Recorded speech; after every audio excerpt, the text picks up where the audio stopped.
James Bond. Hello, everybody out there, and welcome to the 10th edition of Shakin, Not Stirred. And I am joined by my co-host here, Adam. How you doing tonight, man?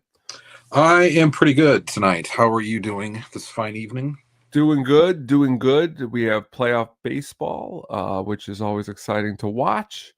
And for some unknown reason, I'm not going to lie to you, I am really into the football season so far, like really, really a lot, which I'm always into it. But for some reason, I'm feeling extra football-y this year. So that's also And awesome. there's no undefeated teams left already. I know. It's crazy. And It honestly, didn't take long this season.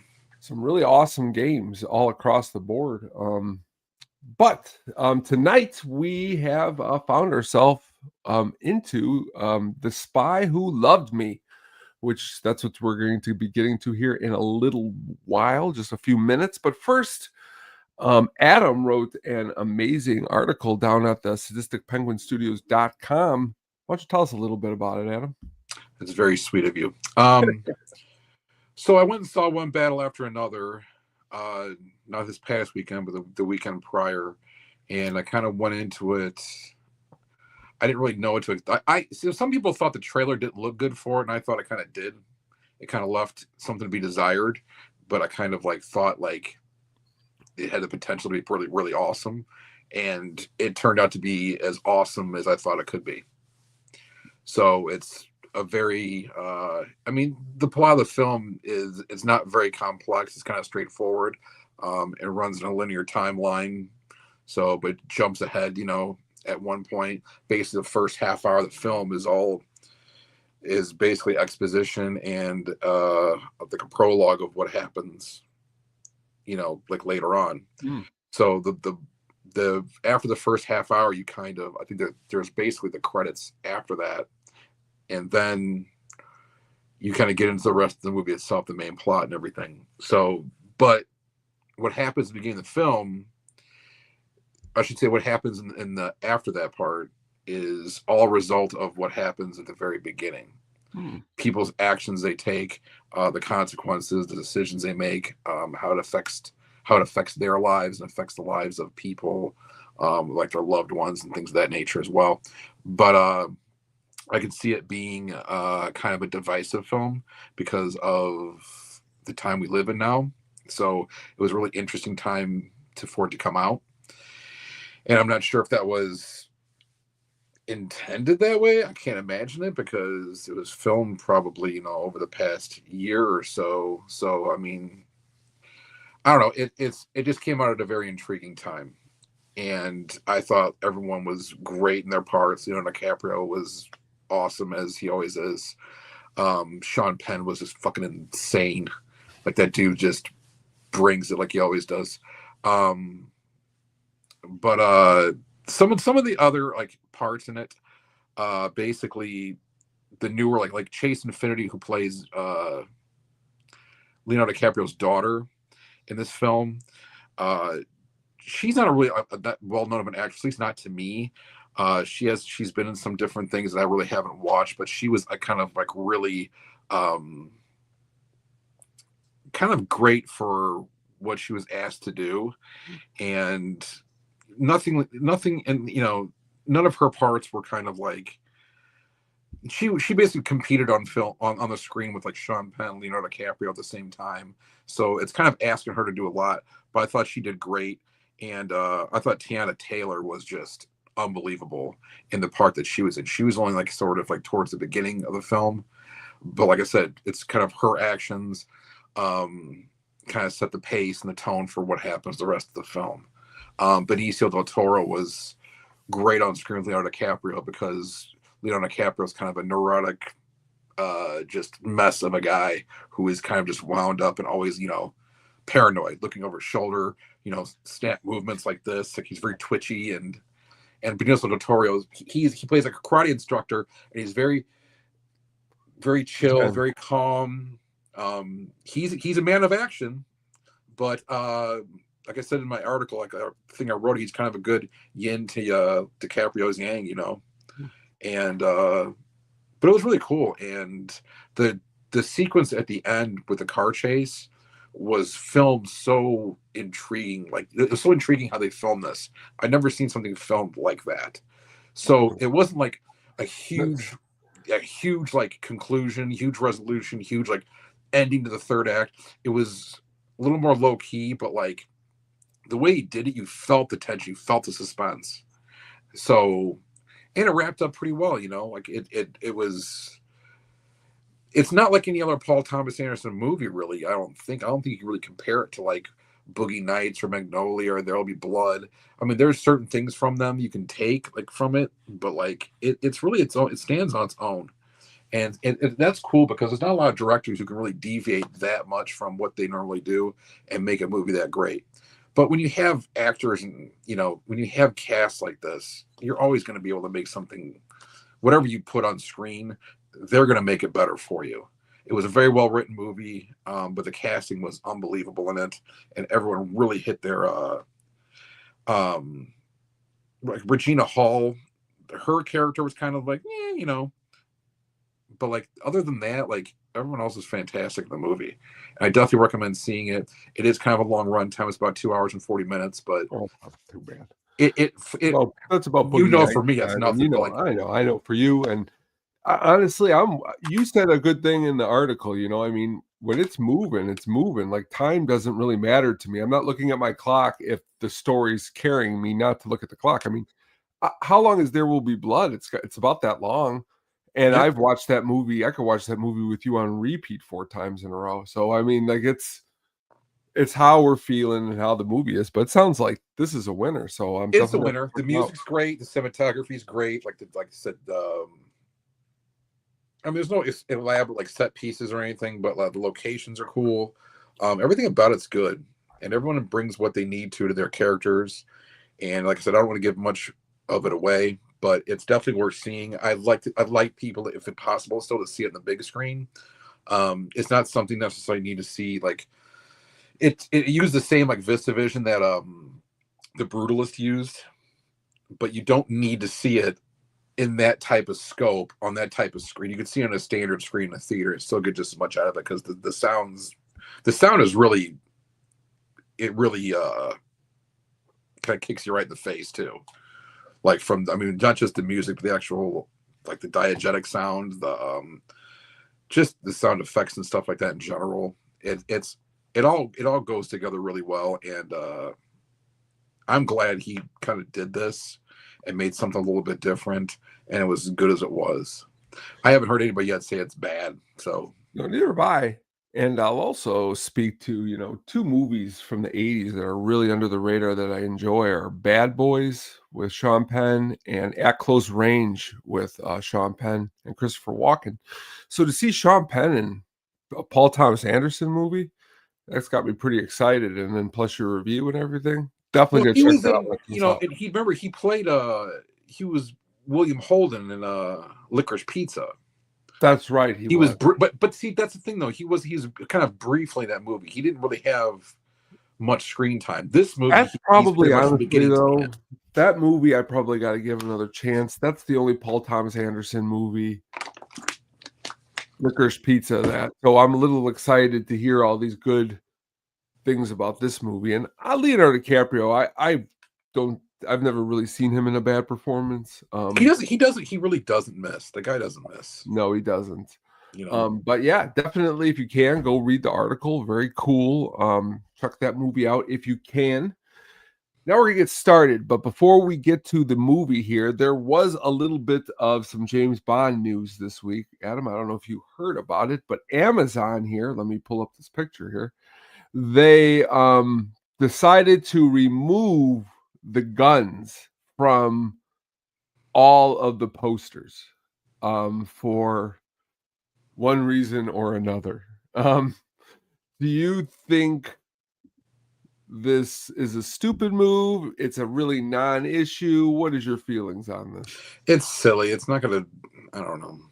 Yeah, I mean I don't that's know what pretty the point of much. it is. Like, seriously, it's not. Someone's not gonna look at a James Bond movie with a gun and be like, "Oh my god, I'm not gonna go watch that movie now," or like that's inciting violence or anything of that nature. It's James really Bond's pretty like American Pie. I mean, almost. I mean, not American Apple Pie. It's you know what you're getting. I mean, how can you? What do you think this is? You know what I mean? But I thought it was an interesting story this week. Um, but it's the movies. As long as they don't go into the movies and start messing with them, I guess that would be a lot worse. But where we are this evening is on our 10th movie, like I stated, which is The Spy Who Loved Me, which I believe we stated last week was a improvement from the last movie. But Adam, tell us about where we are coming into this. Well, we're not in a good spot. If you're the producers of the James Bond franchise and people who are, financially vested, the Man with the Golden Gun did not perform very well. I mean, it performed okay, but like it didn't perform as well as it hoped. And the series is kind of at a crossroads. You had Roger Moore had two James Bond films under his belt now. And the first one, Live and Let Die, was pretty well received, but it was kind of blaxploitation film more than anything. It's kind of about a character for Bond. So they kind of went back to a little more hardened Bond, but then they kind of put Roger Moore's wit into it as well in The Man with the Golden Gun. But the writing with The Man with the Golden Gun really wasn't that great either. Really, you just remember certain little moments of it. Much of the movie is not difficult to follow, but it's difficult to sit through sometimes because you're like, what is this? Like the whole part, like I said, the second act is basically just pretty dull in that movie. The most fun part, I guess, is at the end when he's on Scaramanga's Island. And then Christopher Lee himself was pretty good, but other than that, like the movie did not get good reviews. Hardened Bond fans did not like it very much. Most of the public didn't like it very much. So they really had to kind of hit a home run with this one. It was kind of a do or die situation. So Harry Saltzman at this point was kind of him and Albert Broccoli weren't getting along very well on the set of Man with the Golden Gun, and there were a lot of production issues, not all stemming from that, but just production issues in general. And he called it quits. He sold his shares and got out of Eon Productions. So Albert Broccoli was kind of there on his own, and he felt he had a little more freedom, kind of do what he wanted. And it makes me wonder, nothing against Harry Saltzman, but it makes me wonder if like Harry Saltzman kind of held back what the series could have been prior to this. Like we could have gotten a movie this good a few movies ago, for all we know. So that's basically it. There was things like some script issues. There were some legal issues with the script, and plus a lot of production problems they had on The Man with the Golden Gun. This movie didn't come out till 3 years after The Man with the Golden Gun. That's the longest time in between Bond films up to that point. And it would be the longest time in between Bond films until between License to Kill and Goldeneye, which was 6 years. But that was kind of a whole different story. But this one, you have Roger Moore returning. They did bring him back, but they brought a few different characters in with them. And the story itself really closely mimics You Only Live Twice in a lot of ways. Now, you know me, like I said before, I wasn't a big fan of You Only Live Twice. That's my least favorite Connery movie. It's one of my least favorite James Bond movies in the whole, catalog. But the plot of this film is very similar. Instead of Blofeld, capturing, U.S. and Soviet like spaceships, at the beginning, the villain in here, Stromberg, is capturing U.S. and Soviet submarines. And it's basically the same type of thing. You're trying to start a nuclear war between two superpowers. They're for different reasons, I guess, but it's kind of the same deal, and you're kind of investigating that. But what this movie did, as opposed to what You Only Live Twice did, it had a much more compelling second act, much better writing, much better casting, a much better love story. I mean, the romance part in this is far and away better than anything you're going to see in Live Twice. And the set pieces were very similar. You had the big volcano set at the end, which was larger than the most expensive at that time of You Only Live Twice. Much like this one, where you have the tanker interior which was the largest at its time, the most expensive built at its time as well. It even got named the James Bond set and all that and everything. And as also as Ken Adam, who did this, who was just absolutely brilliant in all of his production design and art direction, everything like that. So there were some similarities, but this movie is just vastly superior. It flows a lot better.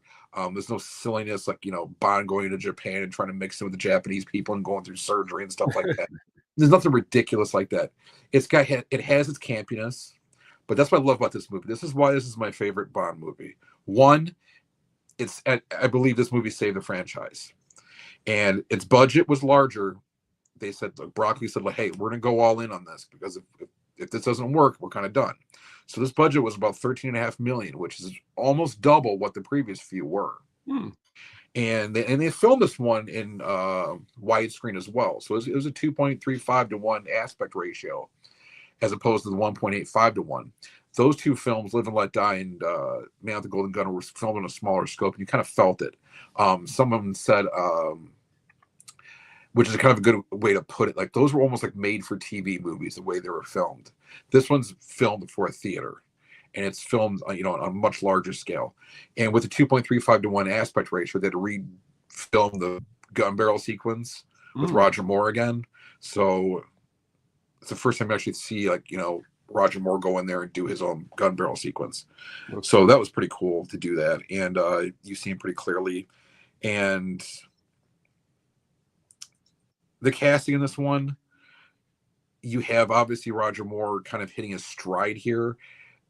In the first two, you're kind of getting used to him because he's not Connery. He's not, Lazenby, everyone's kind of already written off, but as a James Bond character. But Connery is still everyone's guy. Now Roger Moore kind of cemented himself as maybe not someone that they'd look at as good as Sean Connery or as valued or as people remember sentimentally as their James Bond. But he can hang with them. He's in the room. He's in the discussion. And he really carried this movie well because this movie and this script was this tailored perfectly to him. And there's some things in this movie that you get that hang in Bond movies pretty much for the years to come. So like everything in this is large scale. What you see right there is it's a miniature in the movie. Obviously, that's Stromberg's like underwater base. But that's what I'm saying. That's kind of the ridiculousness of this. It's awesome though. He wants superpowers to start a nuclear war against each other. So everyone on the surface basically destroys each other. He can start a civilization or live by himself under the sea.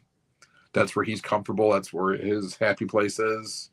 That's, it's one of the few silly things about this film you can probably be critical of, like the actual plot, because it's kind of ridiculous. It's 1977, let's have some fun. Well, that's the thing. You had Rocky come out in you had Rocky come out in 76. The year prior to that, you had Jaws come out. Yeah. You needed a big block. You needed a big hit. So they said, okay, let's just go balls out here and do something huge, no matter how ridiculous it might look. And it didn't look ridiculous. It just kind of seemed ridiculous. But you have pretty much everyone, like you pretty much have the Bond franchise, in my mind, hitting its stride here. Connery, you had From Russia with Love, Goldfinger, Thunderball. You kind of had, those are kind of his wheelhouse movies. This one with Roger Moore, when you start getting into like The Spy Who Loved Me, Moonraker, For Your Eyes Only, Octopussy, like those right there are kind of quintessential Roger Moore films. So whichever ones you prefer. But this is when he really basically adopts a role for himself. Like, I am James Bond now. Like, I am the captain now. Like, he is the dude. So, and I couldn't imagine Connery playing this role any better than he did here. So, I don't know. When you first saw this movie, when's the first time you saw this movie? Can you remember? Yeah, it was you. It was I was just about to say out of my mouth, if I don't meet you, do I go as deep into these James Bond movies as I have? And the answer probably could be yes, but more likely than no. Because when I met you, you were just talking these movies up that they were cool. And I was like, well, you know what? I'm going to give them a chance. And I had a blast. I mean, I had a blast with all of them, but these ones with Roger Moore especially, um, I think they're really tops, especially for the time period, like what you're describing. And to me, when you really look at a picture of him and Connery next to each other, I just think Moore looks more like a James Bond than Sean Connery. It's just that Connery came first, and everyone loves Connery. Yeah, and everyone has their different idea of what that is. Like people nowadays who never watch older movies who like the Daniel Craig films, that is their idea of what James Bond is. And if they come back to something like this, whether it's Roger Moore or Sean Connery, especially Roger Moore, they think, oh, this is ridiculous. Like, what were they thinking back then? But you have to realize kind of how it Mhm. came to that point and what the time period was. One of the things about you can see about ridiculous about this movie is kind of like the James Bond movies at that time, and the Craig ones are guilty of this too, because Casino Royale came out when like Texas Hold'em World Series poker was really hot, Mhm. so like they played off that. This movie kind of played off like disco themes and things you Yeah. hear throughout the music and stuff in the film. So they're all guilty of that, but this one holds up still. I don't care what era it is. So right here you see like three of the main characters of the film. You have Barbara Bach, who is the main Bond girl in this one, and you have Kurt Jurgens, whose name for some reason I don't know why they did this. They billed him as Kurt Jurgens, but his real name is Kurd Jurgens. Yeah. Jurgens. I mean, maybe it's actually Jurgens because he was born. He was Bavarian. He was born in Germany. He was born in Germany when the Kaiser was still in control. So like, yeah, he was Long time ago, long time ago. yeah. So and he was in movies like The Enemy Below and things like that. He was in some films before this, The Longest Day. So he was a very good veteran actor, and he played a great, villain. I think in this, he had very cool, calm, demeanor, and he played pretty well opposite of Moore and even Barbara Bach in the scenes as he was with them. And Barbara Bach, as many people may or may not know, is the wife of Ringo Starr, and she's still married to him to this day. I don't know if they were married. No, they probably were married at that time, I think. I You think think they they got got married? married right, yeah, they right around here is when they're starting to get Because hot. I think, if I'm not mistaken, you may know this, that the video to the song "Something" with the Beatles, I think she Yeah. was in walking. No, that was his other wife. That was He was okay. So he that was was married before, but, they are in a movie that I mentioned last night on, Caveman, oh yeah. So which is like 1980, yeah, but so, like, right around here is that where was definitely after they were married, but yeah, but, she's she's great in this movie. yeah. So she's basically, and this is the first time you have a female character be like Bond's equal in almost Mm. every way. She's a Russian counterpart, and she, like you can see right here, I don't know what she thinks she's going to stop a gun with her hands, but whatever. But dude, let me look at her. She looks fantastic in this I film. know. Um, and so she's a great like, and the thing is like she's along with Bond the whole film. He doesn't meet her halfway through or anything of that nature. She's in pretty much. She's on the screen just as much as Roger Moore is, pretty much, with the exception of the very beginning. So the beginning I want to get into because it's one of the best cold open sequences you're going to see in a Bond film. You have the thing happen with the submarine, and you're not really told what happens though to it. You just see the captain look through the periscope, and he just says like, "Oh my god," or whatever, and then it kind of like cuts to Bond and another girl in I forgot exactly where they were, Austria or something like that, and then he gets a little message, and he leaves, and he gets up in a chase, and he ends up killing Barbara Box, who's Agent Triple X, and to keep you got to keep up appearance, with Bond girl names. It's not quite as good as Pussy Galore or Dr. Goodhead, but anyway. So he ends up killing her significant other, her boyfriend, who you see at the very beginning, which I'll mention something about him in a second. But it's kind of funny because at the beginning of the movie, you see that her boyfriend get like in bed with her, and you see her talking to him, and they give the impression that he is going to be the adversary. He's the real, the real agent, when she is an agent, but like he's going to be the main guy. And a message comes through, and you see him get up like he has to leave, and all he's really doing is getting up and moving so she can lean over and answer the thing. Then you realize she is actually the agent they're trying to get in contact with. So, and then you have the sequence of the ski chase and everything, and you have a couple like pretty poor rear projection shots during the ski chase, but most of it's pretty cool. It was filmed in Canada, and the guy, his name was Rick Sylvester.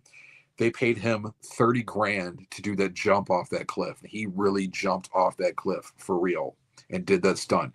And they had a bunch of cameramen shooting him, and all of them basically lost him in the air. They wherever they're shooting, they lost him, couldn't find him, except for one guy. And that one guy who captured that shot is the one they used in the film. That's awesome. And then he had the parachute come out. It was a big Union Jack, which is the first time you really seen that in a Bond film, because they really wanted to push Bond being British in this movie. That's cool. And then, they were seeing it in theaters, once that happened, people in England were applauding and everything when they saw that. And then it busts right into the Spy Who Loved Me, the theme, which is just, my favorite Bond theme there is. And it's a song that it's not just like a Bond theme, it holds up on its own. It's a song you can hear on the radio whenever you want, kind of like Live and Let Die or A View to a Kill. Those are songs that can hit Billboard top 40 charts. Those aren't just songs that are just associated with just the James Bond movie itself. So that's another cool thing about this film. But what I was gonna say was the guy who played her boyfriend in that movie, Barbara Bach's boyfriend, who gets killed by James Bond at the beginning. That's Michael Billington, who I think I mentioned before. He was up for the role of James Bond when Roger Moore got it. Oh, really? So they kind of brought him back to have a little bit part in this film. So that was kind of cool how they did that. But this movie, it brought in a lot of new, not I want you to say a lot, but it brought in new characters that would become synonymous with Roger Moore James Bond films. So you had Walter Gotell as General Gogo, and he played that same character all the way through The Living Daylights. Basically, the Russians' version of M. Bernard Lee was back. Desmond Llewellyn was back with Q. As Q. They brought in Jeffrey Keane as the defense minister, and you see him throughout the Roger Moore films as well as a character. And so, but it's besides the characters themselves. But Shane, I gotta mention Shane Rimmer's in this as well too. Again, he was a veteran of 3 different Bond movies. He was in You Only Live Twice. He was in Diamonds Are Forever, and he voiced a character in Live and Let Die briefly. And then he played a submarine captain in this film. So, and he went on. He was in one of his first movies he ever did was Dr. Strangelove. And then he was also in Rollerball. He was in Superman 2. He was in Batman Begins. I mean, he was in he had played a lot of small roles in a lot of, some awesome movies. So you definitely got to, mention him in there. This is the first Bond movie to really make a significant reference to Bond's past. So besides On Her Majesty's Secret Service, where the beginning credits are kind of basically a reel of the Sean Connery films and things from that. You see Barbara Bach in this one, give some exposition to Bond's, how he came up, recruited from the British Royal Navy, and you see Bond in his Royal Navy uniform in this one. She mentions she married once, and he kind of cuts her off to kind of give shows, some vulnerability in Bond's character when he brings up when she brings up his deceased wife. So that's the first time you really kind of see that in this movie, and it's kind of off. It's not really in Roger Moore's character to be like that. So when you do kind of see the little snippets of that through different Roger Moore movies, it kind of hits you a little bit harder because you're not used to Roger Moore being vulnerable or serious or things like that. So those are some cool things about the film itself. Caroline Munro, she was a Bond girl in this one. She played one of Stromberg's, I shouldn't say henchman. He was one of her, I don't know what it was to her, but she worked for him. And she was one of the most, gorgeous actresses pretty much ever. And you guys are doing a bunch of a horror right now on the show podcast. And she was in one of my favorite Hammer Dracula films, Dracula AD 1972. Oh, and she was in that movie. Now her voice was dubbed in this movie. You can tell who plays Dracula in that one? Frank Langella? No, Christopher Lee does. Oh, Christopher Lee does. Okay. Yeah. I want to watch that one. Yeah, he's in that, and it's a 70s movie and it's made for like 70s teenagers. Hey, that sounds right up my alley. I gotta Dude, put that on. it's next time you have Michael Allen Griffith on this show, ask him what he thinks of Dracula. He loves it Oh, as much as I do.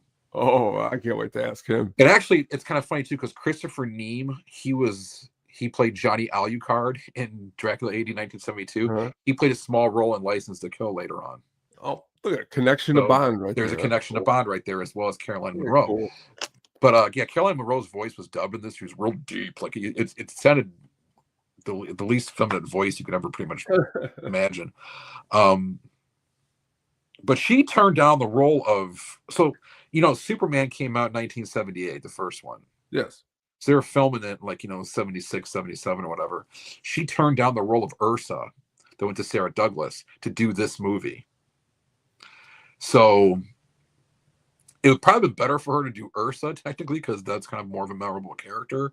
But her character here is Naomi. To me, I'm never going to forget her. But also want to mention Michael Brown was Admiral Hargreaves in this one, and Michael Brown would be prominent in the Bond series because he's the one that became M after Bernard Lee passed away. So the weird thing about this too is, so he's Admiral Hargreaves in this. They never mention what M's last name is because always say M this, M that, or whatever. That's just all they call him. I'm not sure if they meant for this guy, Admiral Hargreaves, to be like promoted and BM, or they just took the actor and just stuck him in as M. So I don't know if I'm saying, like they never really explained that. Like, did they make the Admiral M, or is this we're going to use Michael Brown because he's been in a Bond movie before? That's kind of what I'm betting on. Otherwise, we would have probably mentioned something, but whatever. Either way, but yeah. So those are just a few things about the film that are cool. The action sequences are great. We got to mention Richard Kiel. Oh yes.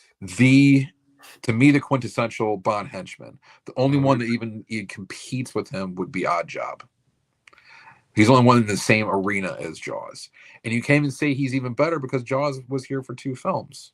There was a test run where Jaws did get killed at the end by the sharks. But I think it was Albert Broccoli who said, you know what, let's keep him alive and see how that goes. And even audiences in the theater cheered when they found out he survived at the end. So that they made the right move with that. And then when he came back in Moonraker, he kind of had he was the same type of henchman, but he had a little more of a comedic role.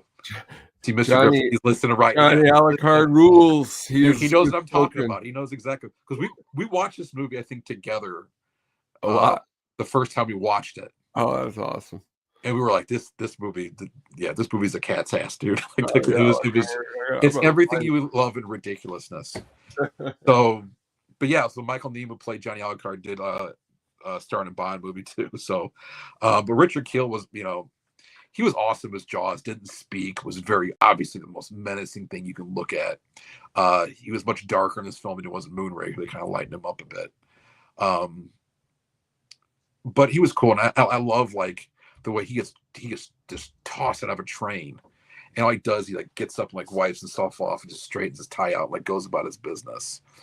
Or when he's in a car chase, he's chasing Bond when Bond's in the Lotus, the legendary Lotus, and the car goes off a cliff into that guy's house, and all you see is Jaws get up he walks out of there, and he kind of instead of killing the guy or doing it, he's kind of looks at the guy the fuck, and you see he walks off. That's all he does.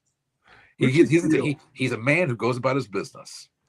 So, but you first see him in Stromberg's underwater lair. Then you see him in Egypt commit his first murder. The Egypt sequence is pretty awesome. That little light show and that show at the pyramids they were at was an actual show that they do in Egypt. They still do it to this day. So they filmed it during that. And that's the first time you see Agent Triple X Barbara Bach meet Bond as well, as he kicks the shit out of a couple of her henchmen. But it's cool because it's a very good love story that has a nice little twist when she figures out Bond is the one that killed her boyfriend and she wants Bond dead, but then she can't resist his charm because he's fucking James Bond. So it's the romance in this is awesome. set pieces, the henchman. Look at that guy. The henchman. Oh, Um, the you, scope of it all, the music, like everything. I just love it.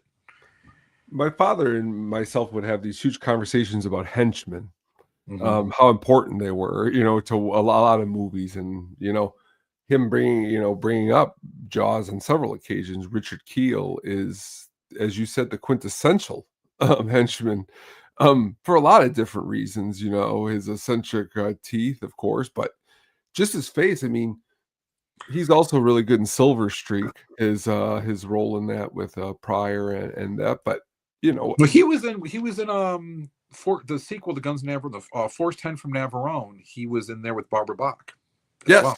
yes, he was. But just a really, what's just a again a really good good performance by him all around.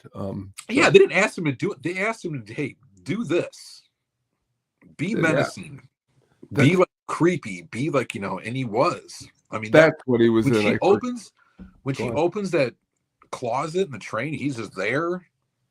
I mean that's some scary shit, man. And he attacks her, and like it's pretty He ridiculous. he was also in one of my favorite westerns, Eastwood's Pale Rider from '85. He's really Oh good in that, yeah, Richard Keel. I forgot he was in that. And Um, obviously he was in Happy Gilmore. oh yeah, well He was that's the in one everyone everyone's knows gonna that. go to first, but Which I is couldn't weird see because when I saw that when I was young, okay, so that came out, when I was a teenager. But like even as a teenager, I saw this well before. I'm like, holy shit! I'm like, that's Jaws. From I'm like, but he was in a Twilight Zone episode, To Serve Man, a very famous Twilight Zone episode. I gotta watch that one. I've never seen that one.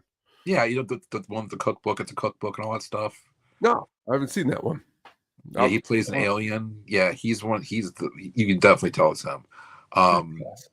it's a pretty famous Twilight Zone. So if you want to, Pluto's playing has a total Twilight 24-hour Twilight Zone channel right now. Okay. If you want to start kicking those on, which I do at night often. Yeah, I'm gonna put that on right Oh, after that's this. funny. You brought that picture up right there Yes. You because got it? guess who has that? Look at Who's that got right that? there. Here we are. We're at the soundtrack. You're talking about the Carly Simon song, right? Yes. So, and that's kind of the back of this album right here to give you an idea what it's obviously some shots and stuff in the movie. Hope it's not glaring too much. I'll Um, agree with you about the song. Because as soon as I look down and I see the title, it soon starts playing in my head, like you said, like "Live and Let Die." and that's obviously on the front. And the front of it features, the Carly Simon song, Yep. but it's like I said, it's a very mainstream song. It's music by Marvin Hamlish right here. It's the only Bond film that he did. But they did a great job with this, and so it was. It definitely deviated from some of the stuff they did before, but some of the scenes that are on here, they're depicted on here. You have him in his Arab garb, him with Barbara Bach. This is a scene I'm talking about with when she opens the closet in the train. Oh, that's Like cool. he's right there. He pops out of there, and that's Roger Moore fighting Sandor, who's another henchman who he kills. Very unmore-like as well. He tells him, like, where can I find Fekesh? And the guy tells him, he hits him like that, knocks him off a building, and then straightens his tie, makes a little quip about it. And this is when he's on a camel right here. And but yeah, it's like the main, like on the front of this, which you can see on the screen itself, is the kind of a artistic rendering of the giant set piece of the tankard that they built, like Ken Adam had built, which was like the most expensive at its time. And then you'd have, Roger Moore and Barbara Bach in there as well. But yeah, I got this a few years ago, and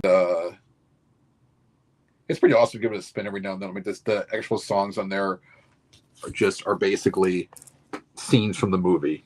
Oh, that's cool. From Club, like, the pyramids, things like that. So like it's basically kind of goes through the whole film itself. But yeah, I brought that on and kind of surprised me. I could show you this, and he popped it up there. I was like, oh, you already have it. Very cool. And there's Richard Keel in the next movie, Moonraker, right there. But that's the future of where we're going to be heading. We'll get to that one. And the awesomeness that is Moonraker. But yeah, so yeah, the music was great in this, and the way they took the Nobody Does It Better theme and mixed it a bit, like when they're on the boat, when she kind of blows that cigarette in his face, and you have the little sax coming in the background when they're doing like when they're getting close and getting ready to kiss and all that stuff. Like it's really great how they mix that song in throughout the film. And there's actually some other songs I'll get into as well. There's a couple little trivia things with some of the music in here they kind of mix in as well. But yeah, like I said before, this is my favorite one. And Bond very unceremoniously, kills Stromberg at the end, and kind of Stromberg has this weird gun under a table that he shoots almost like a rocket from. And like I said, if you're gonna be critical about anything, you can be critical about like that, and then like the main villain plot. But like Bond gets up and just shoots this dude, and then he shoots him through that little tube under the table. Then he gets up and just like shoots this dude like 3 more times. The guy's already dead. You're just like shooting him. He's like dying on his salad and stuff, But yeah, and then but after he kills Stromberg, then he fights Jaws one more time. So the henchman is actually there after the fact, after the main villain is, which is I don't know if that's any. If I'm not mistaken, that is the first time you've seen that in a Bond film, and also is the first time you've seen a henchman live. Oh yeah, he generally not just lived. I take it back. Nick Nack lived, but we don't know what happened to him. But this is the first time you see a henchman get away, like That's escape. True. You see him swim off into nothingness, only to return at Moonraker. So here we have the jet ski he used to get to Stromberg's lair at the end. Now, at that time, if you look at these actually have like giant skis in the bottom. It's kind of cool. Where they got the name. They were called like wet bikes. I just on the side right there, it says wet bike. But that was kind of a precursor to what the jet skis and like wave runners ended up becoming. But this is kind of so when they first used this as a gadget, this was like a big deal, like no one ever seen things like this yet. And now they're obviously commonplace. But that was part of the exhibit over at the Museum of Science and Industry. And then here you have the Lotus, which is my favorite Bond car because it might not be the best looking one. Besides the Aston Martin that like Connery drives, like in Goldfinger, then Daniel Craig, you see him with it again. Besides that, this is probably the most popular Bond car because it has probably more gadgets, and obviously you can go underwater and turn it into a little submarine. So this was a very famous prop and piece, and it was kind of cool to see that there as well. It's not a very big car at all, but I guess someone who, I don't know if was involved in the film or I don't know if it was a financier, I don't know exactly who it was, but they drove this to the set one day and they're kind of like, oh, we got to put this in the movie.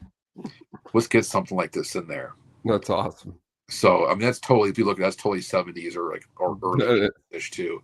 So the Lotus S3 was a big deal and big part of the film. And going into you see so Q gives them this thing, basically this because Q puts everything together, builds this car for him, gives it to Bond and Agent Triple X. So Agent Triple X at that point does something you don't hear in any other Bond movie since Dr. No from Russia with Love. She refers to Q as Major Boothroyd, which is what his real name is, because she says good morning, Agent Major Boothroyd. I didn't catch that till like years later. I'm like, she's called the Major Boothroyd. And then they get in this car, and then they go on the chase, and they go underwater, and then they blow up Caroline Monroe, unfortunately, in the helicopter. And then they come out in the water, and they go onto the beach, and a little comical Bond drops the fish and everything. And there's a spot, you see the first time you see the cameo of the guy who is actually, I think he's a writer on this. Actually, I wrote this down because this guy, Victor Turjansky is an assistant director. You see him kind of look at the bottle and like look at the thing again, like he's drunk. Like, am I really seeing this? He appeared in a couple more Bond movies, kind of doing the same thing. But he was actually an assistant director. He got a little bit part in this for that.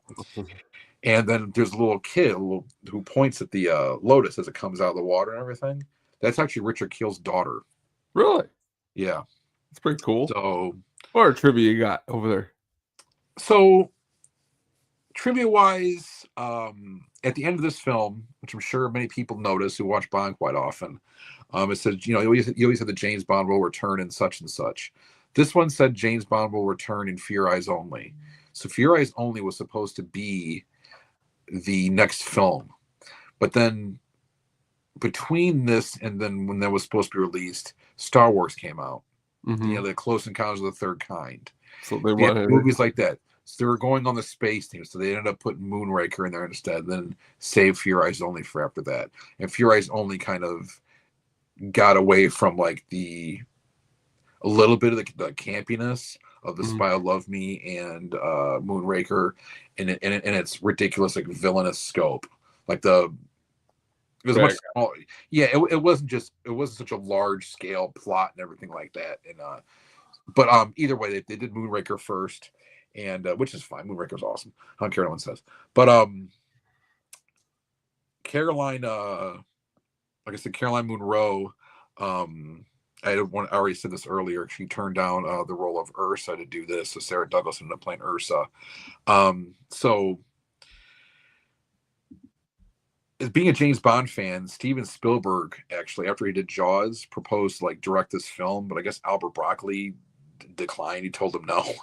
But Oh, kind of an homage to him. That's why the villain's name is Jaws, the henchman. That's because kind of why they did that. that's kind of cool. And they had sharks in the film because of that. Because That's kind of they were cool. Spielberg. Because I guess like Broccoli was a Spielberg fan, but like I don't know why he didn't want him to do this. I think he was still maybe when they were filming this, he was still wrapped up with some post production. But that came out in '75. I can't imagine that would have really run into this very much. So I don't know if it was an availability thing or if he was doing Close Encounters. I don't know what it was, but either way, Broccoli kind of declined, but they did that for him. Jeremy Bullock, who plays Boba Fett in the original Star Wars trilogy, Mm-hmm. he has a small bit role at the beginning of this as well as Mm-hmm. one of the submarine crewmen. And in one of the British submarines, when they first get captured, you see him pretty clearly in there. And he actually would be in a couple Bond. He'd be in a Bond film later on, as I think his name was Smithers, is one of Q's guys. So he's been in multiple Bond films as a very small role himself. So the cinematographer was Claude Renoir, who is the nephew, I think, of Jean Renoir. I think it was a nephew. I'm pretty sure, but he was a cinematographer, and his eyesight was kind of going at the time that this movie is being filmed, so he couldn't really supervise the lighting very much. So he had a problem, especially towards the end when they were lighting the big set of the tanker that basically swallowed up the submarines. We saw the big giant fight in. So Ken Adam, in his awesomeness, turned to his buddy Stanley Kubrick. Ooh. And Kubrick, who didn't want to be credited in this film, kind of wanted to be secret and everything. He kind of helped supervise the lighting for that sequence. That's pretty awesome. And he suggested the use of like floodlights and things like that. So, and in addition to that, Kubrick's stepdaughter actually designed the dentures, the metal teeth for Jaws. Wow, I did not know that. Yeah, that That's will work in this movie. He'd work, in Moonraker. So that's kind of a cool little tie to my favorite director that you never hear about it because like I say he kind of wanted to kind of keep it under wraps. Why he wanted to keep it a secret, I don't know. Maybe he was kind of like I don't want to be involved in a James Bond adventure. More of a I don't know what the way Cooper can be, but yeah, I thought that was kind of interesting that Spielberg was kind of involved in this in the way, and then like Kubrick was as well. Very So, cool. which makes this movie even more awesome. But the last thing is kind of a weird one. This is the last movie that Elvis ever watched in a theater. It may be the last movie he ever watched, period, because I guess after he watched this in the theater, he died 6 days later. Wow. So You know maybe what? the movie was so awesome it just killed him. My wife's uncle is a huge Elvis fan. I'm going to see him this weekend. And I'm going to drop that trivia on him because that's a doozy right there. It's a good one. Yeah. So I mean, it's kind of weird that Elvis has kind of a tie into this. Stanley Kubrick, Steven Spielberg. So and then like I said, Star Wars came out in between this and Moonraker, and Jeremy Bullock, who played Boba Fett, was a character in some of these films. So a lot of connections here tonight. A lot of connections. There's a lot of connections, and So like I said, this is my favorite one. And one more thing I want to mention, we're talking about the music, was you do hear, so I'm a big David Lean fan and of his, but his epics he made. He did make Brief Encounter, which I love. That wasn't one of his epics, though. It was one of his earlier films. But he made, you see, like when the van breaks down, when him and Barbara Bach are leaving the pyramids, or whatever, in that van, and it finally breaks down, and they get out and they're walking. You hear the Lawrence of Arabia theme in the background. That's cool. It's because they're in the desert. Yeah. You to hear tie that into the same scene. So Very yeah, that with their surroundings. And then at the beginning, when Barbara Bach, Triple X, is in bed with her boyfriend Michael Billington, and you hear that little music box go off that's messaging her, that's actually Laura's theme from Dr. Zhivago. Oh, Also a David Lean film, which he made right after Lawrence of Arabia. But David Lean is a tie into this as well. So you got David Lean, Stanley Kubrick, and Steven Spielberg. We got and Barbara Bach to make us woo. It was a great film. Film, between Barbara Bach and Caroline Munro, and then I heard one guy mention once he thought the hottest girl in this movie was the hotel girl when she gave me messages for me, or it's like that, or she says something like that, and he's like, I have a message for you. He's like, oh, I think you just delivered it. Great. Yeah, they were all great in this movie, and like this movie is as cool as hell. Like I said, if you want to be critical on certain things, you can be. Some of the disco themes in it, the chorus boy version of Nobody Does It Better at the very end before it kicks in the is a little bit dumb too, but like there's just few and far between the things you can really. It's a fun movie. Love. It is. It's like a lot of fun. Well, this is what I swear. This is what You Only Live Twice could have been if they did it correctly. But they decided just not do it correctly, and then from that point you only lived on, like the Bond franchise is kind of suffering until this film, which is what really brought it back. And Roger Moore was accepted as like, hey, this is James Bond now, and he was a mainstay, and to this day has done more Bond films than anybody else, whether he should have or not, because he was 58 when he stopped, but either way. Great conversation, my man. Excellent movie. We've made it back to the golden James Bond fun. I'm excited to talk Moonraker in a couple weeks. That's going to be a good time. So please come back and tune into that. That's going to be a great time. Also go and read that article we talked about at the beginning on the SadisticPenguinStudios.com. Adam did a great job writing that. Go check out last night. We talked our favorite Beatles songs on It's Getting Drafty in here. We picked our favorite Beatle cover. Who was your favorite Beatle you picked anyway? Well, it was kind of a round where like I had to go last, so I got who was left. But I got John Lennon, so it wasn't. John Lennon was left. That was the one who was left. I know. So you know what? I'm winning the whole battle right now because it was like I fell into it. I never fall into good stuff. I'm like, okay, I'll take John Lennon. I can work with this. That's like drafting the guy who ends up being the top fantasy scorer. Like he falls to you like in the 10th round or something. That's what it felt like. I was honestly. So then that was very good. It's at the show is taking a break this Friday, but we will be back next Friday talking something Halloween originated. And to hook up on music, we'll be back this week talking The Cramps sometime in the next couple days. So please check out that. Watch Dracula AD 1972. You will not regret it. No, you won't. And if I'm correct here, let me make double sure. It is free on Plex, which that's where I'm heading as soon as I get off here and check the baseball scores. I need to see the first scene when they're having a party. Like, dude, it's ridiculous. I'm telling you, you're gonna this line right here. Johnny a la carte rules. I will just be looking for this. This is gonna be great. His hat, his outfit, like they're unbelievable. And like Peter Cushing from Star Wars is in that film. He's again because him and Christopher Lee were in all those Hammer horror films. So perfect. Yeah, dude. You're like I said, it's a hell of a good time. I will probably talk about it soon. Tonight at midnight, Mr. Michael Griffith will be DJing on Chirp Radio. Yes, he will. So tune into that, see what kind of ditties he's got for us. got some always good deep cuts, sharing some awesome stuff with Let's go me. He sideways. went to a show this week. I like it sideways. All right, there. We will see you again in 2 weeks. Thank you, Adam, for joining me. Always a great conversation. We will be talking to you all soon. Everyone out there, have a good rest of your night.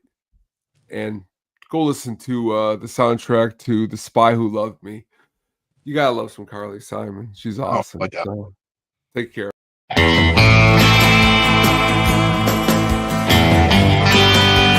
Bond. James Bond.